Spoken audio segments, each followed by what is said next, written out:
Notre Dame fans, welcome to a special edition of the Irish Breakdown podcast. I am here with you to talk about Notre Dame picking up safety transfer Antonio Carter. He was a cornerback at the University of Rhode Island the last 4 seasons.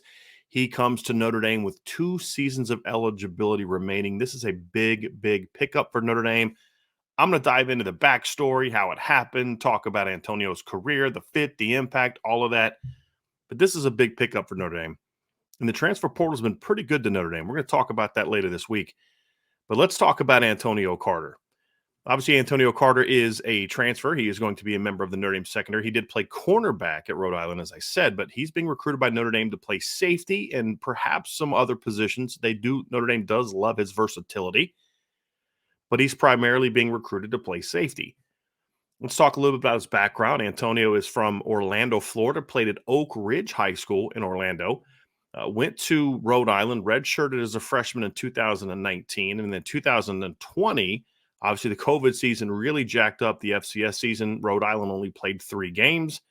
Antonio did get some playing time for Rhode Island that year in those 3 games, had 7 tackles and an interception that season as a part of that safety of the secondary rotation for Rhode Island. Earned a starting job in 2021, recorded 51 tackles and 7 breakups and an interception that season. Also had a forced fumble. Came out at a very strong season in 2022 in 12 games as well. He had 60 tackles, 4.5 tackles for loss, 10 pass breakups, 1 interception, and 2 forced fumbles. Also had 2 fumble recoveries for Rhode Island that season. So let's talk about kind of how this all came about. It's a very interesting story. So Antonio jumped in the transfer portal back on April 16th. Notre Dame did not offer until, I believe, May 5th. And he had already taken visits to Wisconsin. He'd already taken visits to Ole Miss. And coming into this week's visit, he started to visit on Wednesday. He had actually committed to Notre Dame before we got to today, which is Saturday. And we actually did an interview with him yesterday, Friday, and we talked about, he gave us a lot of quotes. I got a chance to spend about 20 minutes with him, just talking with him about his decision, why it happened. There's an article at irishbreakdown.com that you'll be able to read, a front page article about him that you'll be able to read, where he talked about all the different factors that went into it. But here's the reality. I mean, talking to him, Ryan Roberts talked to him coming into the visit, and he liked Notre Dame. He's very intrigued by Notre Dame. Notre Dame was a fit for him. He's a high academic kid. He's someone who wants to do some really special things after football. Life after football is something that he's contemplating, but football is very important to him right now. But Notre Dame had ground to make up. Let's be honest. They got into the game late. And then in the last week, Notre Dame offers him, Florida offers him, and LSU offers him. He had said to us that Wisconsin had done a great job recruiting him. They had laid out a great strategy for him, a plan for him. Ole Miss, he visited Ole Miss. They were on him. And basically there was maybe 1 or 2 visits left, and you had Kentucky, LSU, Florida, and Notre Dame all fighting to get his next visit. Well, Notre Dame won that battle. So he came on a visit on Wednesday.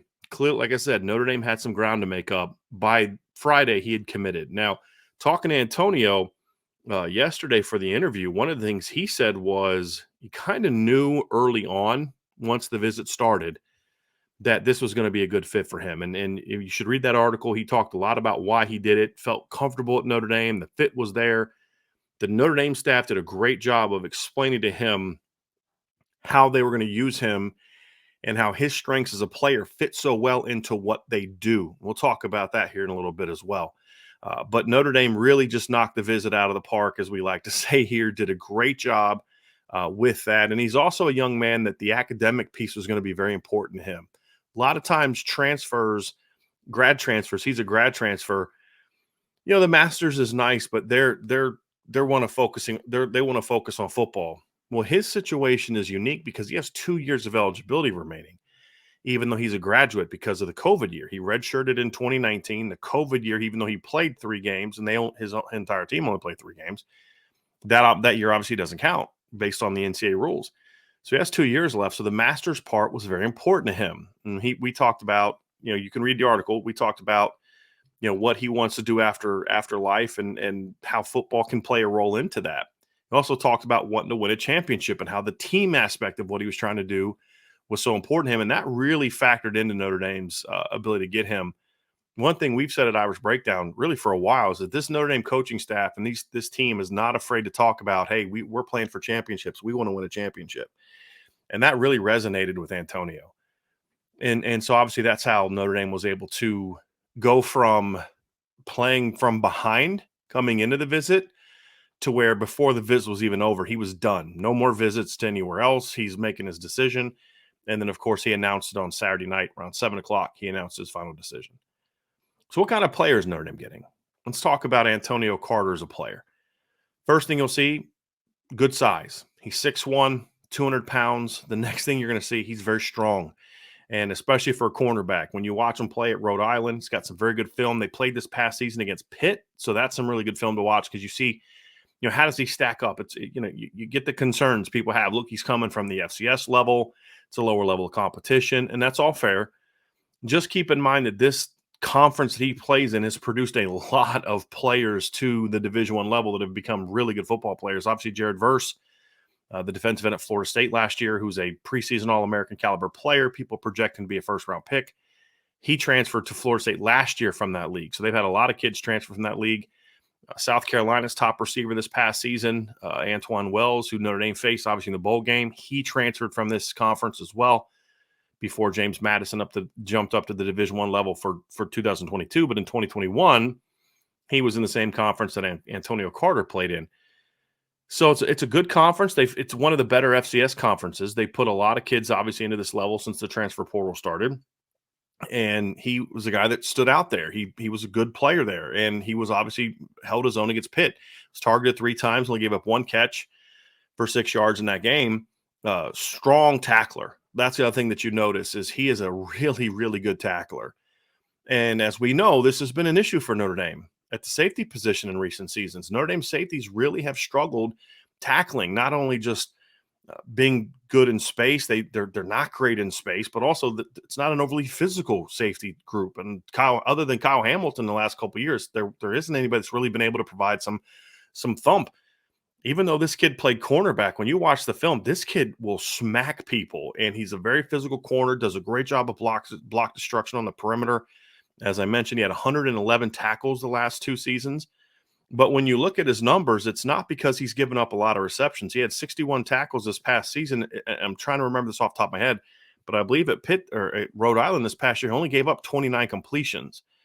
So that's a lot of run game tackles. You break down the film, they blitz him off of the edge. He comes up. He's great against – they use him – well, I shouldn't say he's great against it. He is very good against it, but they do a lot of using him to attack perimeter runs, perimeter screens, the quick screen game, the quick game. He's very physical in coverage as a cornerback. Those traits are all going to transition well to safety. And the thing about him is when you talk about projecting him to play corner at the next level, he's a little tight in the hips, right? For a guy that you would expect to play corner at this level. It's not that he's not flexible. It's just when you look at what Notre Dame has, he's just not a guy that you say is quite good enough to be able to beat out the Cam Harts and the Benjamin Morrisons. Other schools were recruiting him to play corner. I believe Wisconsin's pitch to him was corner. I believe Ole Miss's pitch was sort of a nickel position. Notre Dame's was all of it, but primarily safety to nickel, and then if they need to use him in some corner situations, they can use him there. But safety nickel is really where they're looking at, primarily with safety. Well, when you look at his skill set, it transitions and fits really well to the Power 5 levels of safety. He runs well for a corner. He runs pretty well for a safety. And also with his background as a cover player at Rhode Island, they did a lot of zone, but they'd also let him play man a lot. He had to play the post at times when he's playing some off coverage, but he was a lot of times coming up in press, playing physical at the line of scrimmage. Notre Dame needs to be able to do more coverage with their safeties. The problem is they didn't have a lot of safeties that were great in coverage. And when you look at the end of the season, when Brandon Joseph was out for most of it, and you talk about Xavier Watts being a good cover guy, he projects to be a good cover player. He had, I think, 3 pass breakups in the last 2 games. And then you look at it, DJ Brown's not a cover guy. Ramon Henderson should be, but he's not a great cover guy right now. They needed a safety that could, number one, be a good tackler, a strong tackler, which he is, but they needed safety help from a coverage standpoint. You're talking now about a converted cornerback that has good coverage skills. He's a very disciplined cover player at corner, should translate well to safety. But at the end of the day, his best traits when he is absolutely at his best on film is when he is flying downhill and hitting people. So the ability to do that, plus to have the speed and the range and the instincts to be able to cover, really provides a big boost to the Notre Dame defense from a fit standpoint. So I think the fit is important. It's one thing to go recruit a safety, and there's a lot of safeties on the board. What are you looking for? You don't want to really add something that you already have just to give you numbers. This pickup certainly helps Notre Dame from a number standpoint. You're talking about being in a situation where you only had 3 scholarship safeties coming back. A freshman or a walk-on was going to have to play to get to 4 safeties.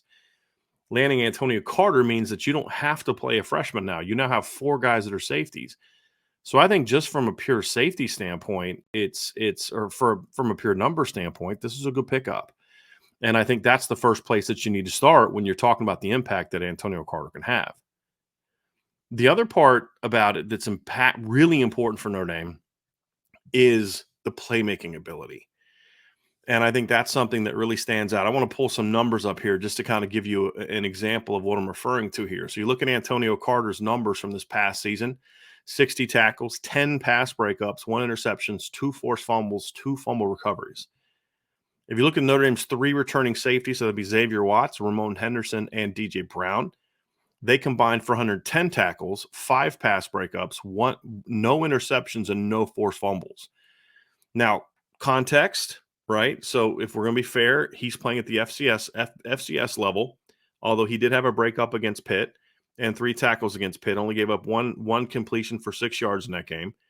And he's also playing corner. So corners are going to tend to have higher production numbers. But if you even put his breakup numbers into context, Benjamin Morrison this year for Notre Dame had 6 interceptions and 4 breakups. So he had a total of 10 passes defensed in 13 games. Antonio Carter had 11 in 12 games. If you look at Cam Hart, I think he had 6 breakups as well and only 1 interception. So it puts into context that those are very good numbers for a corner. Now you project that to the next level. You project that to Notre Dame. You think that he's going to have a chance to provide a lot more impact play on the football than what Notre Dame got this season. And that's just not something that Notre Dame got a lot from the safeties. I think, obviously Brandon Joseph had the big interception against Syracuse. But other than that, the safeties didn't make a ton of plays. Now, what was good about the safeties this year is they didn't give up a lot of plays, but the tackling needs to get better, and they just need to be able to make more plays. And last year, they couldn't make a lot of plays. And so I think when you look at the impact that Antonio Carter brings, the ability to be a playmaker is really at the top of that list. There's one more aspect of this that I want to talk about, really kind of 2 aspects quickly. When I talked about the depth, one thing that is impactful that I didn't mention during the depth piece was Antonio Carter coming means that the freshman class, which Notre Dame likes, Ben Minich and Don Schuler, there's a lot of promise there. Notre Dame staff is very high on those players. Don Schuler's coming off of a shoulder injury. Ben Minich broke his hand, but they're freshmen. Even though you like them as players, they're freshmen. And as you all hear me say all the time, you don't ever want to have to play a freshman because of need. You want to play a freshman because he's ready to play.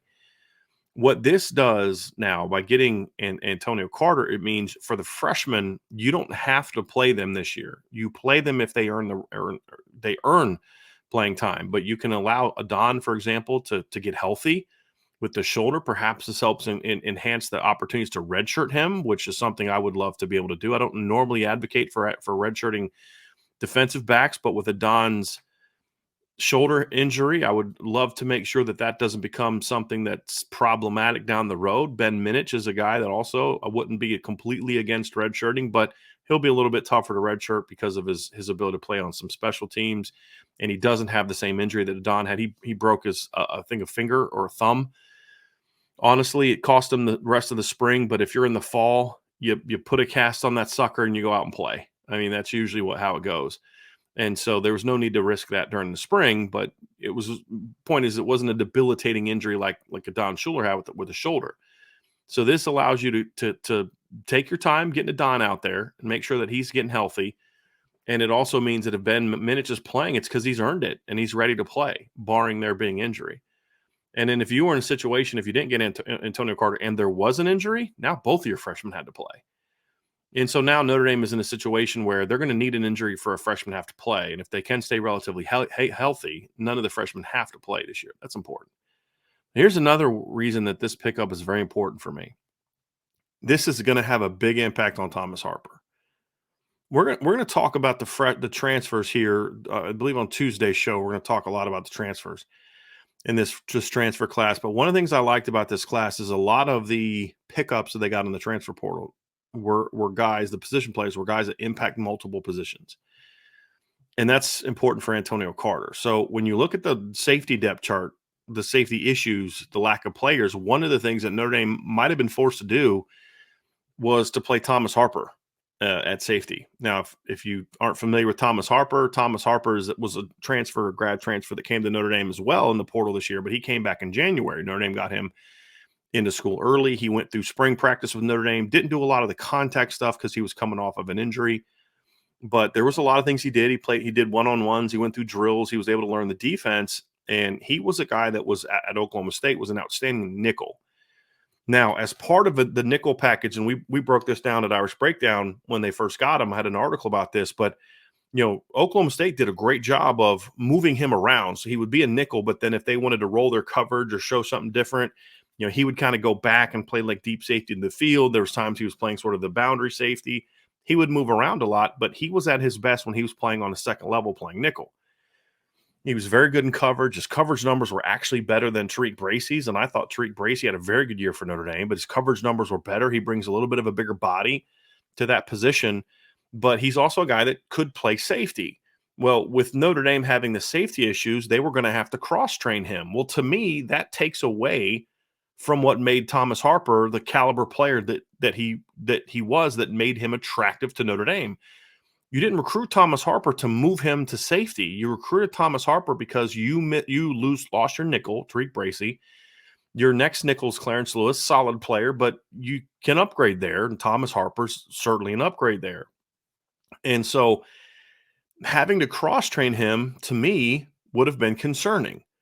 Well, now that you have Antonio Carter, number one, Antonio Carter provides some depth at the nickel position because he can also play there.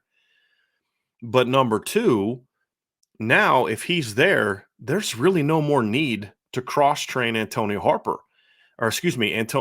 Harper.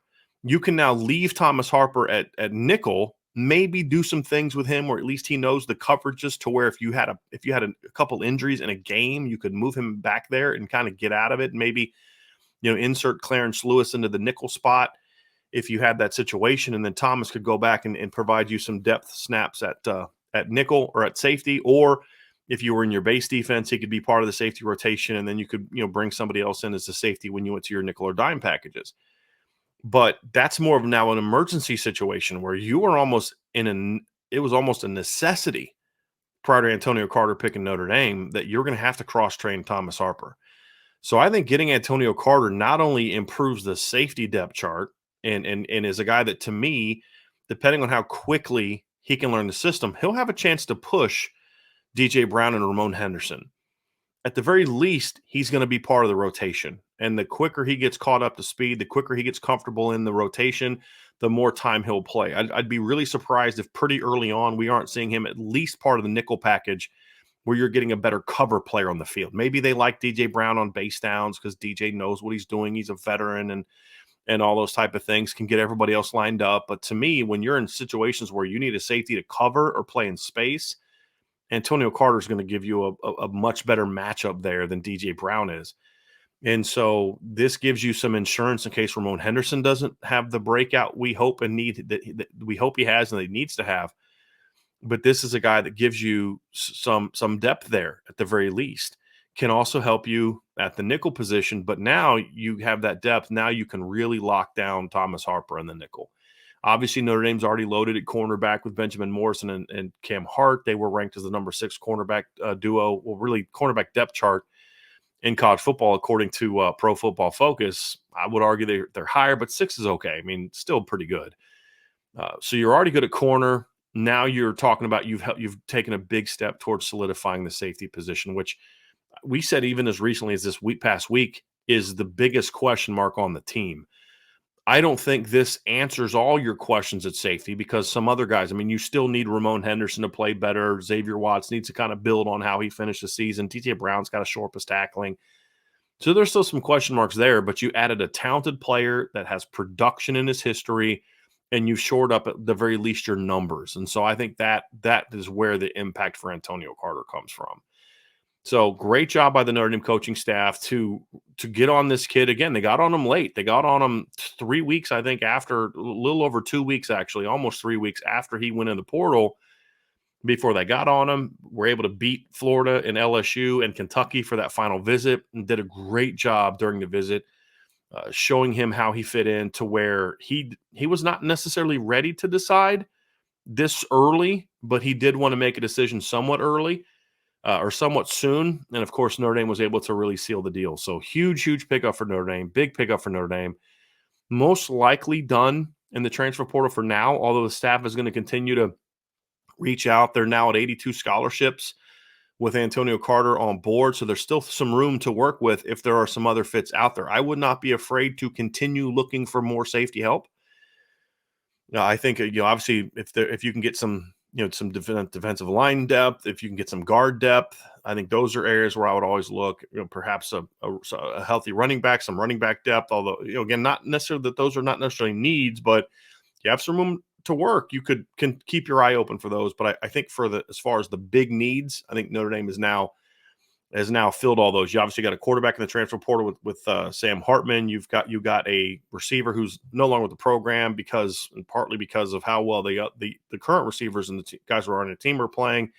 You got Javonte Jean-Baptiste at big end, so you got help at the defensive end position. You obviously got Thomas Harper, who we talked about, Antonio Carter. They're also getting a kid that's transferring in. He was not there this spring. But a guy named Cole Aubrey, who's transferred from Princeton. He was sort of an edge rusher, linebacker guy, special teams player, so he provides depth. He's not a guy that you're bringing in to start or play a lot of snaps, but he gives you experience, gives you depth, gives you special teams help. And then, of course, they also brought in a place kicker and a punter who will also show up this summer. So Notre Dame was really able to have a lot of success in the transfer portal this year, and Antonio Carter is a great way to end that transfer class. At least for now. We expect it to be the end, but I don't want to say definitively because there is still room, but I do think this is going to probably end their portal class. So really successful portal class for Notre Dame. Antonio Carter gives them a great way to end it. So that's going to do it for this show, folks. Do me a favor, hit that like button, hit the subscribe button, hit the notification bell, share this podcast. If you have not done so, please subscribe to our podcast. You can obviously watch us on video, but of course you can also listen on our podcast platforms. You can listen on Apple, Spotify, a lot of other platforms. You can also go directly to the Irish Breakdown Blue Wire page where you can listen to our show from there. You can check all of that out. If you haven't done so also, please go subscribe to the CFB Nation channel, not the YouTube channel, of course, but also our podcast platform. We are in the process of starting to transition the Lucky Lefty show over to the CFB Nation only. So to only be found on CFB Nation, our CFB All-America show is going to start being on there. We have a couple other shows that we're working on getting figured out and signed up this summer. So you're definitely going to want to check all that stuff out. So definitely CFB Nation. Find that on your podcast platforms and subscribe to that as well. And as always, make sure you sign up for the message boards at boards@irishbreakdown.com. Have a great rest of your night, and we'll talk to you all again very soon on the Irish Breakdown podcast.